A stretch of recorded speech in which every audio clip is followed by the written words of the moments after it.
할렐루야.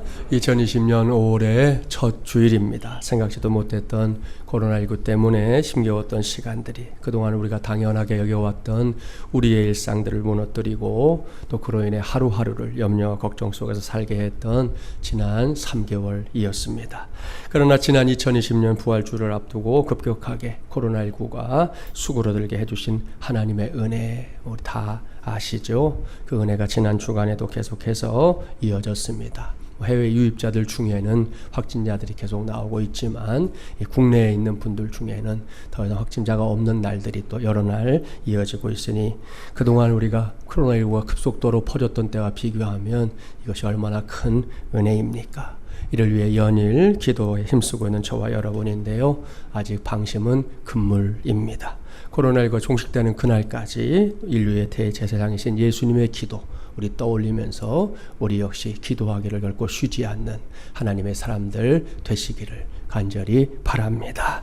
그런 와중에 맞이한 가정의 달 5월입니다. 어느덧 부활절 네 번째 주일이고요. 특별히 오늘은 어린이 주일입니다. 이를 생각하면서 불변의 같이 부활 네 번째 시간을 가지려고 합니다. 오늘은 부활의 계절 우리가 힘써 축복해 줍시다 라는 제목으로 하나님의 말씀을 전하도록 하겠습니다. 예년 같으면 오늘 이 3부 예배 시간에 꼬예교회와 어린이교회 친구들 다 불러서 함께 연합 예배를 드렸을 건데요. 아직은 또 상황이니만큼 올해는 각 부서에서 예배하도록 하자 그랬습니다. 그럼에도 불구하고 오늘이 어린이 주일이라는 점 상기해 주시고 이 시간에는 우리 교회에서 자라고 있는 그 친구들을 하나하나 이렇게 떠올려 가면서 하나님의 말씀에 귀를 기울이기 바랍니다. 오늘 우리에게 주신 하나님의 말씀 신약성경 마태복음 19장 말씀입니다. 이 말씀을 쭉 펼치면 우리가 곧 만나게 되는 사람들이 있는데요. 그들은 당시에 이 사회적인 약자에 속했던 사람들입니다. 그들이 누구냐? 어린 아이들입니다. 본문 13절 말씀 함께 봉독해 볼까요? 그때의 사람들이 예수께서 안수하고 기도해 주심을 바라고 어린아이들을 데리고 오매 제자들이 꾸짖거늘. 요즘 우리나라에서 어린아이들이 누리고 있는 사회적인 지위는 그래도 상당합니다. 물론 어린 친구들이 어른에 비하면 상대적으로 약자이기 때문에 어른들이 힘으로 막 밀어붙이면 이 친구들은 당해낼 재갈이 없습니다. 한마디로 게임이 안 되는 것이죠. 이와 관련해서 최근에 우리 사회를 커다란 충격에 빠뜨린 사건 아시죠? 엠번방 사건이라는 이름으로 알려지고 있는 아동 성착취 사건 말입니다. 처음 알려질 때부터 지금까지 연일 기가 막히고 어처구니 없는 일들의 연속입니다. 명색이 어른이라는 사람들에 의해서 어린 아이들이 처참하게 유린당한 사건이기 때문이지요. 또 그걸 거액의 돈까지 회비로 내고 단톡방을 통해서 받아서 보고 또 다른 사람들에게 전달하는 등등 정말이지 말문이 막힙니다. 게다가 거기에 관계된 사람들이 하나씩 이렇게 등장할 때마다 국민들의 분노는 하늘을 찌를 듯 했습니다. 그렇습니다. 정말 분노에 찰 일입니다. 결코 그냥 둘 수 없는 일입니다. 그동안에도 이런 일들이 생길 때마다 늘 우리 사회에서는 어린이들이 갖고 있는 인권을 보호해 주어야 한다 이런 의견이 대세를 이루었는데요. 뾰족한 대책 없이 넘어가고 했던 것도 현실입니다. 그것이 늘 많이 아쉬웠는데요. 이번만큼은 일벌백계 하는 계기로 삼았으면 하는 것이 모든 국민들의 생각일 거다 믿습니다. 아무튼 우리 사회가 이런 문제에 이렇게 예민하게 대처하고 있는 것, 그것은 그만큼 어린아이들의 사회적인 지위가 중시되고 있는 증거다 이렇게 말할 수 있습니다. 하지만 옛날에는 그렇지 않았다는 거 그것도 아시죠?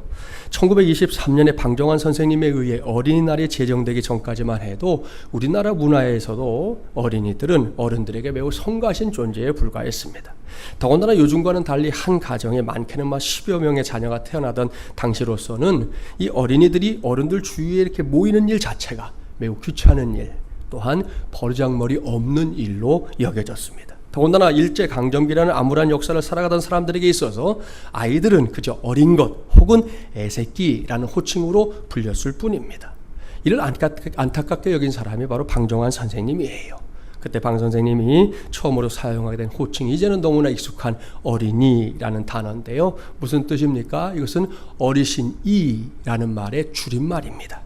한마디로 말하면 이 말은 어린이들을 인격적으로 존중해서 불러주려고 어르신 이렇게 얘기하듯이 어르신이라고 부르게 됐던 것이죠. 이러한 방정환 선생님의 생각에 처음부터 환영받은 건 아닙니다. 괜한 짓 하고 있다, 할 일도 참 없다, 이런 비판도 많이 받았는데요. 오늘날에 이르러 생각해 보면 이 방 선생님의 선각자적인 생각이 얼마나 귀한 것이었는지 우리가 새삼 깨닫게 됩니다. 물론 여전히 어린이를 매우 성가신 존재로 여기는 사람들 세상에 존재합니다. 심지어 어린아이들 데려다가 앵벌이 시키는 어른들도 있잖아요. 이건 우리나라만의 문제도 아닙니다. 이 플랜 인터내셔널이라는 기관에 따르면 전 세계에서 노동 착취를 당하는 인구 중에 18%가 아동이라는 거예요. 숫자적으로 하면 얼마나 되는지 아십니까? 1억 5천만 명. 전 세계에서 1억 5천만 명의 어린아이들이 지금도 이 노동의 현장에서 일하고 있다는 거예요. 이 아이들은 가족의 수입이 급격히 감소하거나 집을 잃고 이산 가족이 되는 등등 다분히 외부적인 요소에 의해서 교육권을 박탈당하고 고된 노동의 현장에 서 있다는 것입니다. 안타까운 일이지요. 그렇다면 성경이 기록되던 시대로 가볼까요? 그 시대에도 어린이들에 대한 생각은 그다지 긍정적이지 못했습니다. 헬라적인 문화권에서는 어린아이들을 미숙하고 유치한 존재라고 이해했고요. 유대인들의 문화 속에서도 어린아이들은 방자하고 무분별하고 엄격한 교육을 필요로 하는 존재로, 또는 전쟁이나 이 노역에 별 가치가 없는 존재로 이해됐습니다. 이런 관점에서 조금 전에 우리가 봉독했던 말씀을 살펴보세요. 쉽게 이해가 갑니다. 우리가 그러하듯 이제 부모들이 예수님께서 자기 아이들 잠깐 만져라도 주시기를 바라면서 아이들을 데리고 예수님 앞으로 나왔다 그랬잖아요. 이 마음이 어떤 마음인지 다 아시죠? 여러분도 다 갖고 있는 바로 그 마음이에요. 하지만 제자들은 그런 부모들의 행동과 부모의 손에 이끌려서 뭘 모른 채 예수님 앞에서 얼씬거리고 있는 아이들을 꾸짖고 있습니다. 이것이 바로 당시의 보편적인 생각이었단 말입니다. 그때 예수님 어떻게 하셨습니까? 2020년 어린이 주일인 오늘 이것이 저와 여러분의 관심사가 되기를 바랍니다. 특별히 코로나19라는 이 거대한 복병 앞에서도 흔들림 없이 부활의 계절을 살아가고 있는 우리 모두가 어린이 주일을 맞이하여 감당해야 할 몫이 여기에 있다는 걸 함께 발견했으면 합니다. 그런 심정으로 본문 14절 말씀 함께 봉독해 보겠습니다. 14절입니다. 예수께서 이르시되 어린아이들을 용납하고 내게 오는 것을 금하지 말라. 천국이 이런 사람의 것이니라 하시고. 아멘. 할렐루야. 사랑하는 마주물려란 가족 여러분, 여기에 기록된 예수님의 모습 잘 살펴야 합니다. 예수님은 제자들이 어린아이들을 데리고 온 부모들과 그 아이들을 꾸짖는 모습을 옆에서 보셨습니다. 그 다음에 어떻게 하셨습니까? 오늘 주신 말씀을 보면 구체적인 표현이 없지만 예수님께서 기분이 언짢아지셨구나 얼마든지 느낄 수 있습니다. 같은 내용을 기록하고 있는 마가복음에 따르면 그런 모습을 본 예수님께서 노하셨다 이렇게까지 기록하고 있을 정도입니다. 이것은 매우 의미심장한 기록이에요. 여러분 아시죠? 성경 안에서 예수님께서 노하신 모습을 찾는 게 그렇게 쉬운 일이 아니에요. 옳습니다. 성경에 기록된 예수님의 모습은 화내시는 이런 모습이 아니라 온유하고 겸손하시고 또 누구나 이렇게 품어주시는 그런 모습이 훨씬 더 많잖아요. 그래서 우리가 예수님을 그렇게 좋아하는 거 아닙니까? 그런데 오늘 주신 말씀을 보십시오. 예수님께서 진노하고 있는 모습을 분명하게 확인할 수 있습니다. 이것은 제자들의 행동이 그만큼 예수님의 마음을 아프게 했다 이런 증거입니다. 그들이 딴에는 예수님을 위한다고 한 일이었지만 사실은 예수님의 뜻과는 전혀 반대의 일을 행하고 있었던 것입니다. 그렇다면 여기서 예수님께서 이렇게까지 진노하고 있는 이유 무엇일까요? 그것은 마땅히 사람을, 그러니까 상대방이 어떤 사람이든 간에 하나님의 형상대로 지음받은 사람을 함부로 대하는 이 제자들의 태도가 매우 잘못된 것이었기 때문입니다. 언젠가 제가 이 점과 관련해서 했던 이야기가 하나 있어요. 이것은 제가 개인적으로 매우 싫어하는 스타일의 사람이 있다는 거예요. 기본적으로 사람 다 좋아하는데 이건 조금 마음에 안 들어요. 예전부터 저를 아는 성도들은 그게 어떤 사람인지 알 거고요. 아직 몰랐던 성도들도 있을 수 있으니까 다시 말씀드릴 테니까 기억을 해주세요. 제가 제일 싫어하는 스타일의 사람, 약한 사람 앞에서는 강하게, 강한 사람 앞에서는 약하게 구는 것을 다반사로 여기는 사람이에요. 제 생각으로는 이 사람이 진짜 나쁜 사람이다 그런 생각을 하거든요. 왜요? 그것은 자기 안에 있는 이 잣대, 결코 이게 올바른 잣대도 아닌데 그 잣대만을 가지고 모든 사람을 이미 다 판단하고 있는 것이기 때문입니다. 이런 거잖아요. 이 정도의 사람은 내가 함부로 대해도 되겠구나 하고는 막 대하고요. 이 사람 앞에서는 잘 보여야 되겠네 이런 생각하면서 절절매고 말입니다.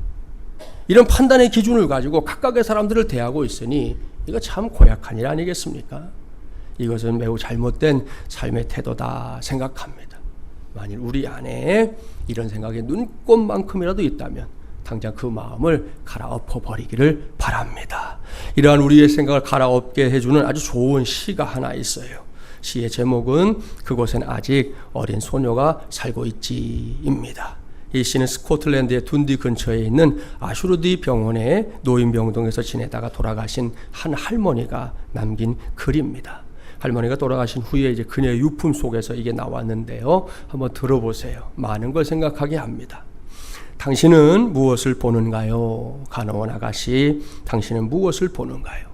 당신은 나를 볼 때마다 까다롭고 현명치 못하고 변덕스러운 늙은이라 보겠지요. 식사 때마다 음식을 흘리고 다시 해봐요 라는 당신의 다그침에 아무 반응도 없고 매일매일 양말과 구두를 잃어버리는 아무 생각 없는 늙은이라고 생각하겠지요.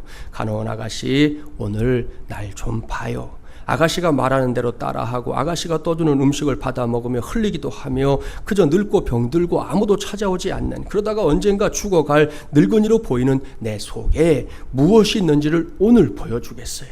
내 속에는 10살 먹은 소녀가 숨쉬고 있어요.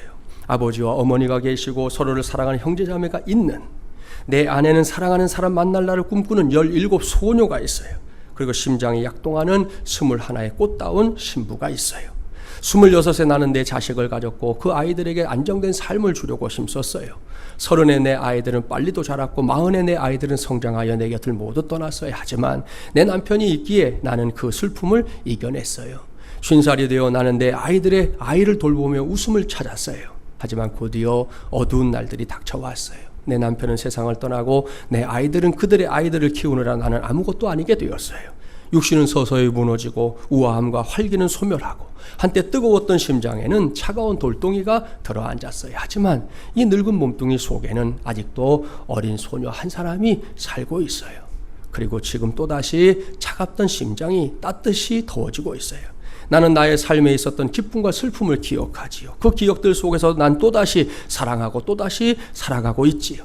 나는 나의 지나온 세월을 사랑하지요. 너무나도 짧고 너무도 빨리 지나간 날들을, 그리고 아무것도 영원할 수 없다는 그 냉혹한 사실을 받아들이고 있지요. 간호원 아가씨, 눈을 뜨고 나를 좀 보세요. 까다로운 늙은이라고만 보지 말고 좀 더 가까이 와서 나를 좀 보세요. 그런 글입니다.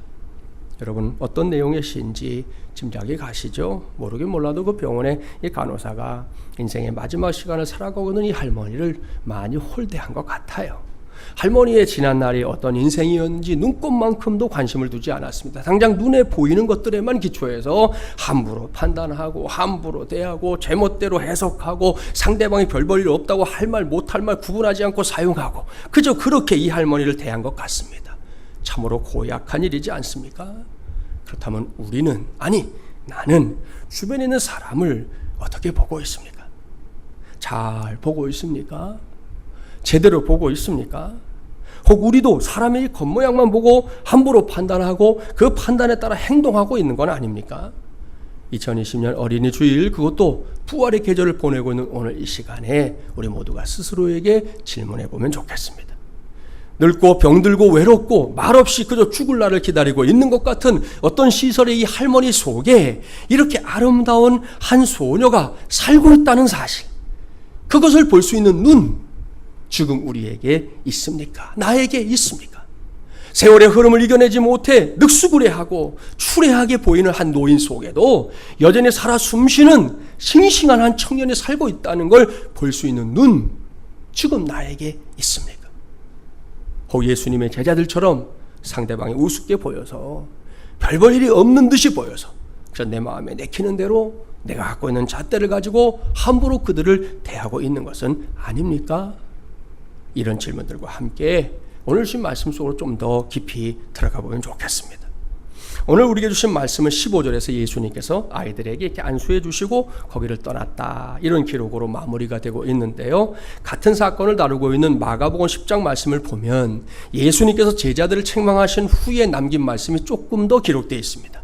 자, 마가복음 10장 15절과 16절 말씀 자막에 나옵니다. 함께 봉독해보죠. 예수님이 뭐라고 하셨는지 관심을 가지고 봉독해보겠습니다. 내가 진실로 너희에게 이르노니 누구든지 하나님의 나라를 어린아이와 같이 받들지 않는 자는 결단코 그것에 들어가지 못하리라 하시고 그 어린아이들을 안고 그들 위에 안수하시고 축복하시니라. 아멘. 예수님은 제자들의 꾸짖음 때문에 예수님의 곁에 다가오지도 못하고 멀리서 뱅뱅뱅뱅 도는 어린아이들을 얼른 곁으로 부르셨습니다. 그 아이들을 제자들 가운데 세워놓고는 하나님의 말씀을 가르쳐 주신 거예요. 이때 들려주신 주님의 말씀, 당시의 사람들은 물론이고 오늘 사는 우리에게도 매우 큰 부담입니다.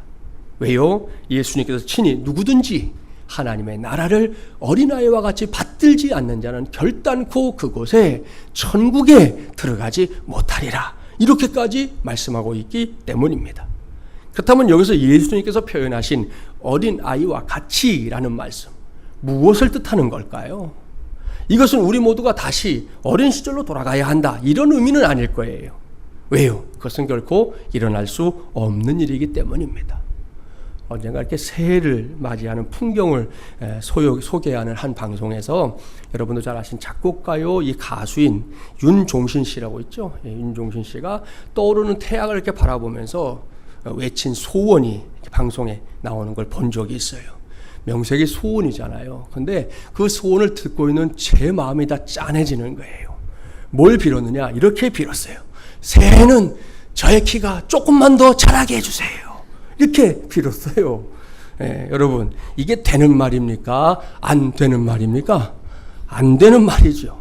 이분의 키가 169cm래요. 그러니까 남자 키로는 뭐 그렇게 큰 키는 아니죠. 그렇다고 해서 2009년생이 아닌 1969년생인 그의 키가 이제 와서 더 큰다는 건 우리 모두가 어린 시절로 돌아가야 한다는 것과 마찬가지로 있을 수 없는 일이라는 거죠. 그렇다면 여기서 예수님께서 어린아이와 같이 되라 하신 말씀의 의미 뭘까요? 뭐 여러 가지로 설명할 수 있겠지만 오늘은 두 가지 사실에만 집중해 보려고 합니다. 그것을 말하기 전에 여기서 먼저 전제할 것이 있습니다. 그것은 예수님께서 어린아이와 같이라고 말씀하면서 의도하신 게 어린아이의 유치함, 이게 아니라는 겁니다. 어린아이들 고집스러운 거 있지요? 한번 이게 고집피면 못 말리는 친구들이 있어요. 그런 거 아닙니다. 또 어린아이들의 엉뚱함, 이건 역시 아닙니다. 간혹 아이들의 엉뚱함은 어떤 이야기의 주제가 될 때도 많아요. 예를 들면 이런 이야기잖아요. 차를 타고 가던 한 남자가 이제 이렇게 또랑을 만났어요. 그 물의 깊이를 이제 초행이니까 잘 몰라서 이게 망설이던 남자가 옆에 아이가 하나 서 있는 걸 보고는 물었어요. 얘야, 저 또랑이 깊니?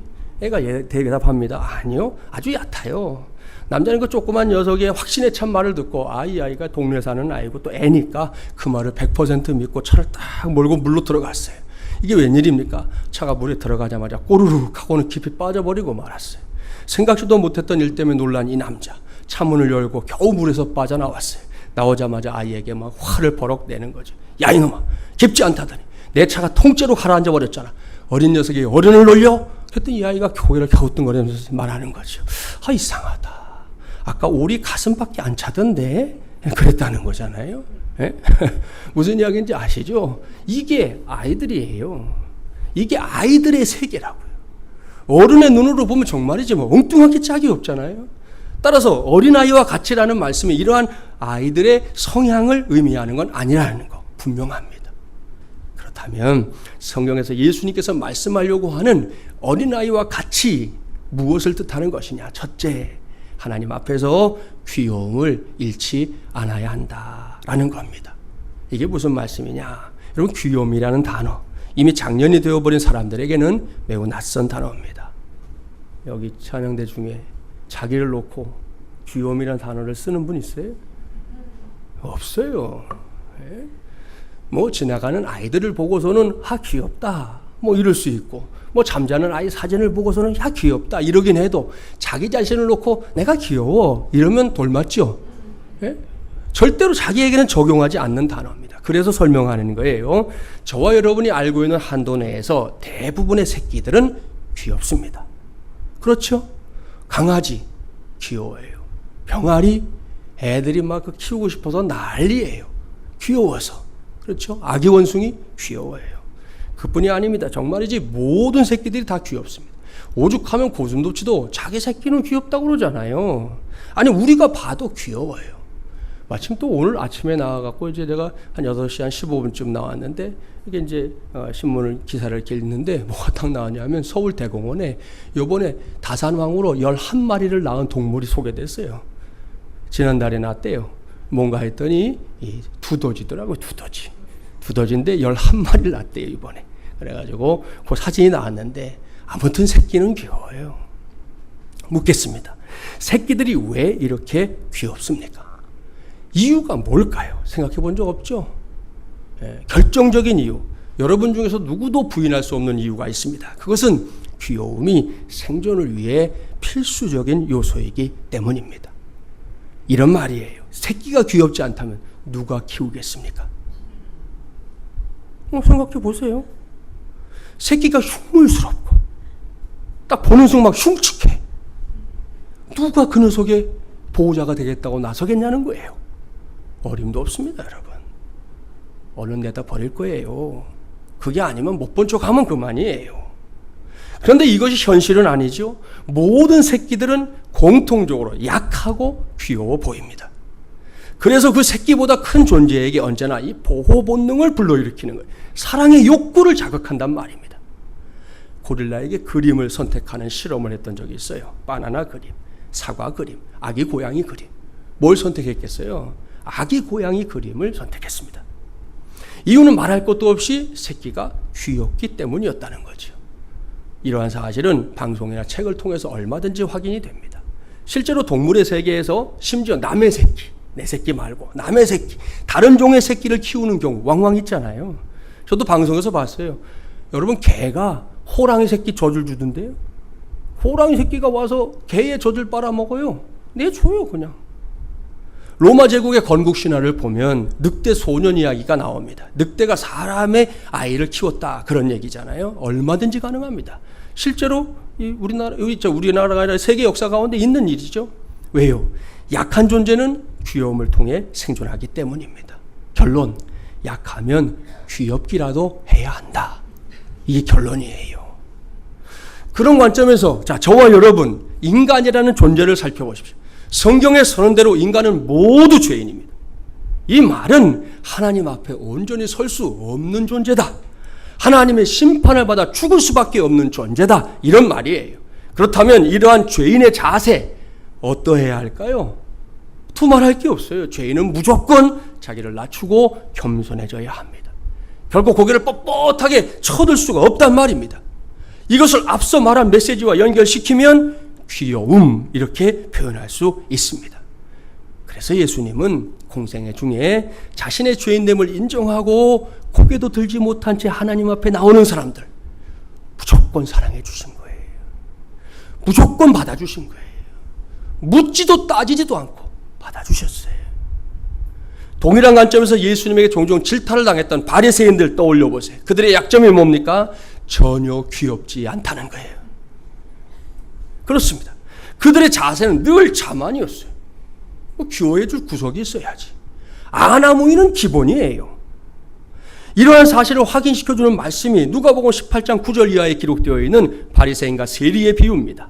거기서 바리새인이 성전에 올라와서 하나님께 기도했던 기도의 내용 기억납니까? 하나님이여, 나는 다른 사람들 곧 도색, 불의, 간음을 하는 자들과 같지 아니하고 이 세리와도 같지 아니함을 감사하나이다. 나는 일에 2번씩 금식하고 또 소득의 11조를 드리나이다. 기도했어요. 당당하게. 무엇보다 그는 자신을 드러내기 위한 리스트를 갖고 있었어요. 종교 리스트, 행위 리스트, 자랑 리스트 말입니다. 문제는 하나님께서 보실 때 이러한 바리새인에게는 일체 귀여움을 찾아볼 수 없었다. 이게 문제였어요. 그렇다면 세리는 어떻습니까? 그 얘기도 성경이 기록하고 있잖아요. 세리는 멀리 서서 감히 눈을 들어 하늘을 쳐다보지도 못하고 다만 가슴을 치며 이르되 하나님이여 불쌍히 여기소서 나는 죄인이로소이다 하였느니라 그랬습니다. 보십시오. 세리는 한마디로 주제 파악을 너무 잘하고 있는 거예요.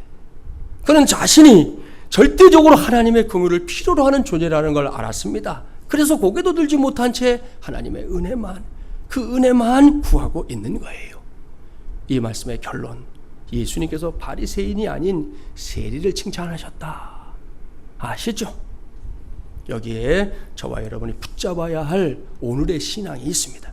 일찍이 예수님도 말씀하셨는데요. 신앙이란 근본적으로 자기 부인이에요. 거기에서 출발하는 거죠. 나는 죄인입니다. 나는 안 됩니다. 참 해보려고 했지만 나는 부족합니다. 나란 사람은 하나님의 구원이 절대적으로 필요합니다. 나는 지금 목이 마릅니다. 나의 영혼이 지금 배고픔에 지쳐 있습니다. 여러분, 이것이 신앙이에요. 이걸 한마디로 말하면 하나님, 나를 귀엽게 여겨주세요. 이렇게 간구하는 것과 다를 바 없다는 겁니다. 이것이 오늘 이후 저와 여러분의 기도, 저와 여러분의 소원이 되기를 바랍니다. 예수님께서 말씀하신 어린아이와 같이라는 말씀의 이 첫 번째 의미를 2020년 어린이 주일인 오늘 이 시간 마음판에 꼭 새기자는 말씀이에요. 이를 위해 묻겠습니다. 저와 여러분이 하나님을 아버지로 예수 그리스도를 구세주로 믿고 섬기며 따라가는 신앙인인 거 맞습니까? 정말 맞습니까?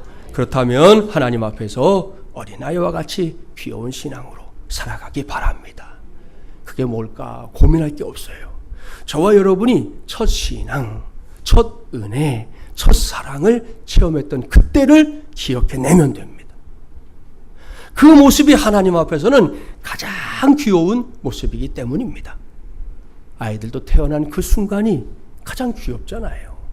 자라가면서 때려 죽이고 싶은 몇 살 이런 얘기 하는 거지, 그 순간이 제일 귀엽고 제일 이쁘잖아요. 우리도 신앙 안에서 하나님을 아버지라고 처음으로 불렀던 그 시간, 그 모습, 그게 우리 하나님께는 가장 귀여운 모습이라는 거예요. 여전한 어려움 속에서 2020년 부활의 계절을 살아가고 있는데요. 먼저 그때 그 모습의 회복을 구하고 또한 힘쓰는 저와 여러분이 되기를 주님의 이름으로 축복합니다. 예수님께서 말씀하신 어린아이와 같이 이 말씀의 의미 둘째, 어린아이는 절대적으로 부모를 필요로 하는 존재다, 이겁니다. 무슨 말씀인지 아시죠? 이 본질상 연약해서 혼자의 힘으로는 결코 살 수 없고요. 부모의 품 안에서만 평안할 수 있는, 부모의 보호 아래서만 가장 안전하게 살 수 있는 어린아이들의 실존적인 상태를 말씀하신 겁니다. 이 자식을 키우는 입장에서는 이게 얼마나 중요한 일인지 몰라요. 이 부모와 자녀의 관계 말입니다.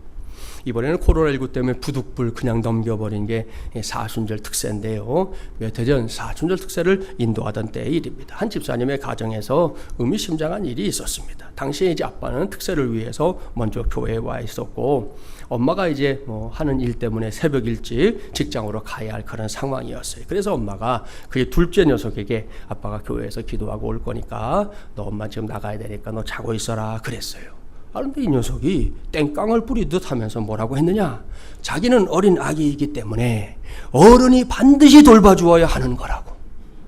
그러니까 엄마가 나가지 말든지 아빠가 빨리 오든지 해야 한다. 이렇게 너무 강력하게 요구해서 아빠 집사님이 할 수 없이 예배 맞추고 앉아서 기도도 못하고 집으로 서두로 돌아가면서 차 안에서 기도를 했다 그러더라고요.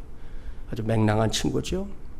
한 가지 실화를 더 소개합니다. 미국의 석유왕으로 알려진 이 존 D 록펠러의 일화입니다. 이 사람이 당대 최고의 부자고 기부자였다는 거 들어봤죠?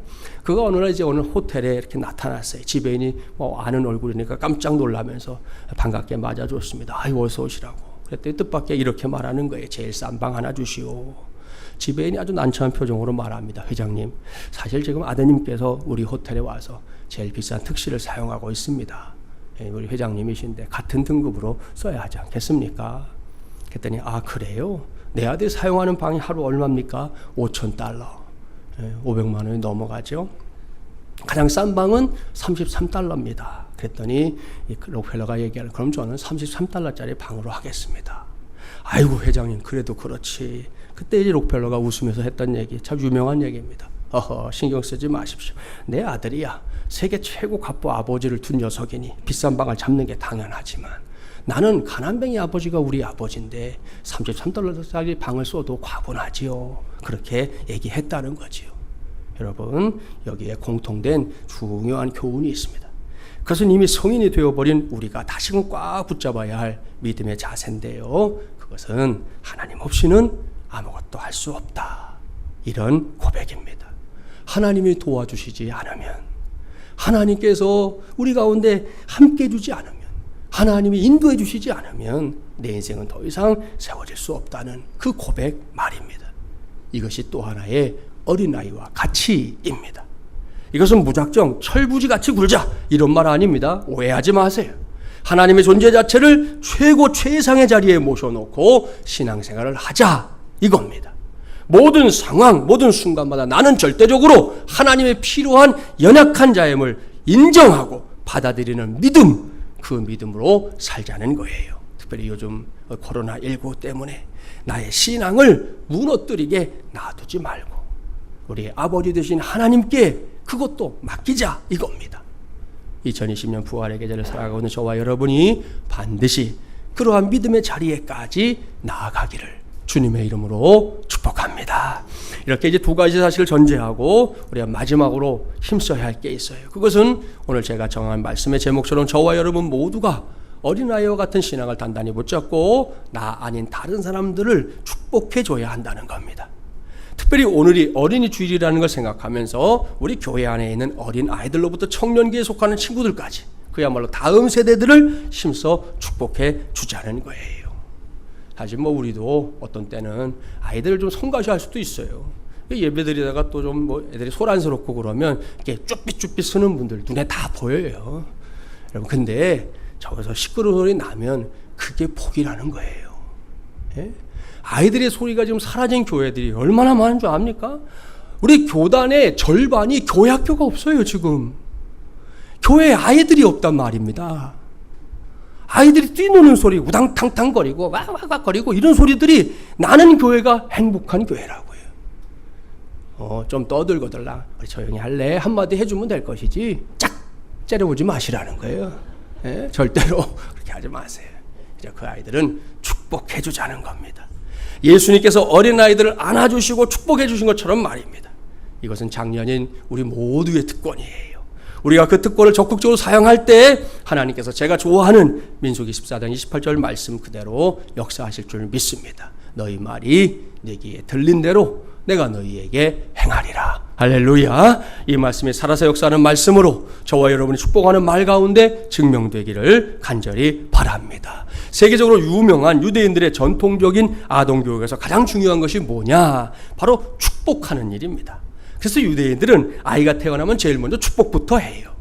아이의 생일 행사에서도 최고의 절정은 아이를 향해서 축복의 메시지를 주는 겁니다. 그렇게 축복 가운데 자라던 아이가 이제 성인식을 하게 될 때가 오잖아요. 이 바르 미츠바라고 하는 성인식의 절정이 뭐냐?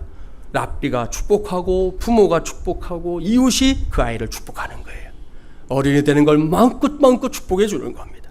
그뿐이 아닙니다. 부모는 아이가 학교에 입학할 때 축복해 주고요. 여행을 갈 때, 전쟁터에 나갈 때도 축복합니다. 그러다가 부모가 자신의 일생이 다 했다 느낄 때 그때는 마지막으로 자녀들을 다 불러서 유언과 같은 마지막 축복을 남기게 됩니다. 성경에도 있지요. 야곱이 죽기 전에 자기 아들들, 후손들 다 모아놓고 자녀들 별로 축복해 주잖아요. 이것이 유대인들의 삶입니다. 사랑하는 마지못이란 가족 여러분, 그렇다면 우리 역시 가만히 있을 수 없지 않습니까? 우리 역시 부모의 축복 속에 태어나고 그 축복을 누리고 살다가 그 축복을 남기고 가야 할 줄 믿습니다. 이것이 성경적인 인생입니다. 물론 이미 지나간 시간은 되돌릴 수 없어요. 나의 과거는 그렇지 못했는데요. 나는 과거에 이런 아픔이 있었는데요. 저런 상처가 있었는데 이런 거 지금 얘기하지 마요. 그건 돌이킬 수 없으니까. 하지만 앞으로는 얼마든지 저도 여러분도 성경적인 인생 살 수 있지 않습니까? 당장 오늘 이 시간부터 단단히 결심하기 바랍니다.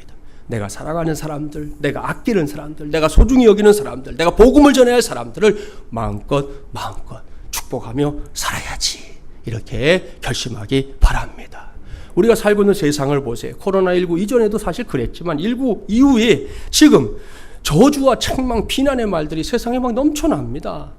해외에서는 일정한 국가와 지역을 놓고 우리나라 안에서도 어떤 지역과 확진 판정을 받았던 사람들을 놓고 함부로 말하는 일들이 지금 버젓이 벌어지고 있어요.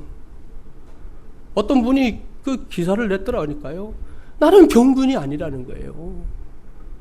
내가 확진 받아서 고생하고 아프고 나았는데 왜 나를 그런 눈으로 보냐는 거잖아요.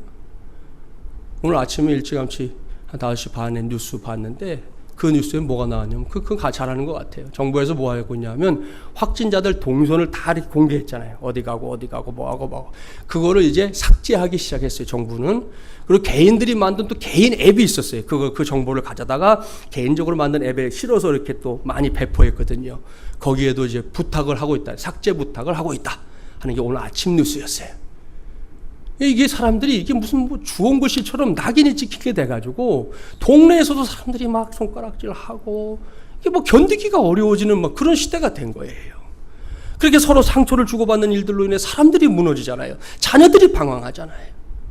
이제라도 그리고 2020년 부활의 계절을 살아가는 와중에 어린이 주일을 맞이한 우리부터라도 축복의 말을 건네보면 어떨까요? 하나님께서 우리가 축복하는 그 언어 속에 확실하고도 분명하게 역사해 주실 줄 믿습니다. 그런 의미에서 연습하려고 합니다. 축복하면 좋겠지만 이달까지만 안 하려고 그러니까 그냥 따라서 하세요. 사랑합니다. 국어책 읽지 마시고 고맙습니다. 힘내세요. 역시 당신이 최고입니다. 하나님의 복이 함께하길 바랍니다. 하나님께서 선하게 인도하십니다. 마지막 결코 포기하지 맙시다. 할렐루야. 오늘 이후 저와 여러분의 삶 속에서부터 이렇게 축복하기를 힘쓰는 역사들이 왕성하게 일어나기를, 그래서 우리의 이 눈으로 하나님께서 복 주시는 것들을 목격하며 살게 되기를 주님의 이름으로 간절히 축원합니다.